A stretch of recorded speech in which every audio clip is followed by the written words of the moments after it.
దేవునికి స్తోత్రం. నేటి దినాన మన అరుణోదయపు దేవుని వాగ్దానము ఇర్మియా గ్రంథము 33వ అధ్యాయము 9వ వచనము.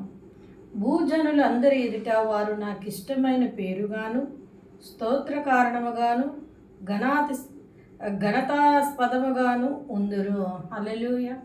ప్రియమైన దేవుని బిడ్డ, ఇక్కడ దేవుడు సెలవిస్తున్న మాట ఏంటంటే, దేవుని మాట విని వనికి ఆయనకి లోబడిన వారిని భూమి మీద ఉన్న జనులందరికంటే ఆయన ఎంతగా ఉంచుతారట?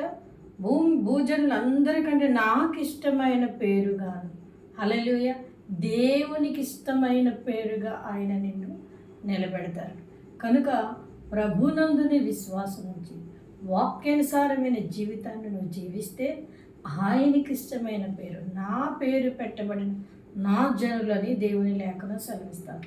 ఆయనకి ఇష్టమైన పేరు మరొకటి ఉందని ప్రకటన గ్రంథం సెలవిస్తా ఉంది. కనుక నువ్వు ఆయన వాక్యానుసారమైన జీవితాన్ని జీవించినప్పుడు ఆయనకి ఇష్టమైన పేరు పెట్టబడమే కాకుండా ఇంకా ఘనతాస్పదముగాను స్తోత్ర గానముగాను ఆయన నిన్ను నిలబెడతానని తన వాగ్దానాన్ని తెలియచేస్తూ ఉన్నారు. కనుక అరుణోదయాన్ని లేచిన వెంటనే ప్రార్థన చేసుకుని ఈ వాగ్దానాన్ని పట్టుకొని నీ జీవితాన్ని ప్రారంభించు.